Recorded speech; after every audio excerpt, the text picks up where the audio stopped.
Bone marrow transplantation ಅಂದರೆ ನಾವೇನು ಮಾಡ್ತೀವಿ, ಅದರ ಎರಡು ಟೈಪು, ಒಂದು ಆಟೋಲಾಗಸ್, ಇನ್ನೊಂದು ಆಲೋಜೆನಿಕ್ ಅಂತ. ಆಟೋಲಾಗಸ್ಸಲ್ಲಿ ಪೇಷಂಟ್ದೇ ಬೋನ್ ಮ್ಯಾರೋದಲ್ಲಿ ಮಜ್ಜೆ ಅಂತೀವಿ ನಾವು, ಅಸ್ಥಿ ಮಜ್ಜೆ ಅಂತ ಹೇಳ್ತೀವಿ. ಅಂದರೆ ಬೋನ್ ಮಧ್ಯದಲ್ಲಿರುವಂಥ ಒಂದು ಲಿಕ್ವಿಡ್ ಅದು ಫ್ಯಾಕ್ಟ್ರಿ, ಬ್ಲಡ್ ಸೆಲ್ಸ್ ಪ್ರೊಡ್ಯೂಸ್ ಮಾಡೋಂಥ ಫ್ಯಾಕ್ಟ್ರಿ. ನಮ್ಮ ಕ್ಯಾನ್ಸರಲ್ಲಿ ನಾವು ಯೂಶ್ವಲ್ ಟ್ರೀಟ್ಮೆಂಟಲ್ಲಿ ಕ್ಯೂರ್ ಆಗದೆ ಇರೋರನ್ನ ನಾವು ಹೈ ಡೋಸ್ ಕೀಮೊಥೆರಪಿ ಕೊಟ್ಟು ಕ್ಯೂರ್ ಮಾಡ್ಬೋದು. ಬಟ್ ಅದು ಮಾಡಿದಾಗ ಈ ಬೋನ್ ಮ್ಯಾರೋ ಫುಲ್ಲು ಸತ್ತೋಗುತ್ತೆ. ಅದಕ್ಕೆ ನಾವೇನು ಮಾಡ್ತೀವಿ, ಫಸ್ಟೇ ಆ ಬೋನ್ ಮ್ಯಾರೋನ ತೆಗೆದು ಫ್ರೀಸ್ ಮಾಡಿ ಹೊರಗಡೆ ಇಟ್ಕೋತೀವಿ. ಪೇಷಂಟ್ಗೆ ಹೈ ಡೋಸ್ ಕೀಮೊಥೆರಪಿ ಕೊಟ್ಬಿಟ್ಟು ಕ್ಯಾನ್ಸರ್ನ ಸಾಯಿಸ್ತೀವಿ, ಬೋನ್ ಮ್ಯಾರೋನ ಸಾಯಿಸ್ತೀವಿ, ಮತ್ತು ಆ ಹೊರಗಡೆ ಇಟ್ಟಿರೋಂಥ ಬೋನ್ ಮ್ಯಾರೋನ ವಾಪಸ್ ಕೊಡ್ತೀವಿ ಪೇಷಂಟ್ಗೆ. ಇದನ್ನು ನಾವು ಆಟೋಲಾಗಸ್ ಟ್ರಾನ್ಸ್ಪ್ಲಾಂಟ್ ಅಂತ ಹೇಳ್ತೀವಿ. ಇದು ಒಂದು method.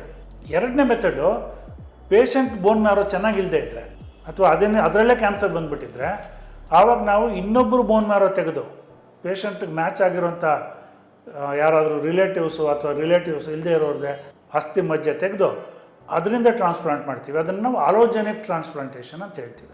So autologous and allogeneic transplantation ಎರಡೂ ಸೇರಿಕೊಂಡು ಸುಮಾರು ಜನ ಕ್ಯಾನ್ಸರ್ ಪೇಷಂಟ್ನ ಕ್ಯೂರ್ ಮಾಡುತ್ತೆ. ವೈದ್ಯ ಬಂಧು ಆರೋಗ್ಯ ಕಾರ್ಡ್ ಪಡೆದುಕೊಂಡರೆ ನಿಮಗೆ ಡಾಕ್ಟರ್ ರಾಧೇಶ್ಯಾಮ್ ನಾಯಕ್ ಅವರನ್ನ ಭೇಟಿ ಮಾಡಿ ಚಿಕಿತ್ಸೆ ಪಡೆಯುವುದಕ್ಕೆ ಅನೇಕ ರಿಯಾಯಿತಿಗಳು ದೊರೆಯಲಿವೆ. ನಂಬರ್ಗೆ ನಿಮ್ಮ ಸಂಪೂರ್ಣ ವಿವರಗಳನ್ನ ಹಾಗೂ ಕಾಯಿಲೆಗೆ ಸಂಬಂಧಿಸಿದ ರಿಪೋರ್ಟ್ಗಳನ್ನ ವಾಟ್ಸ್ಆಪ್ ಮಾಡಿ.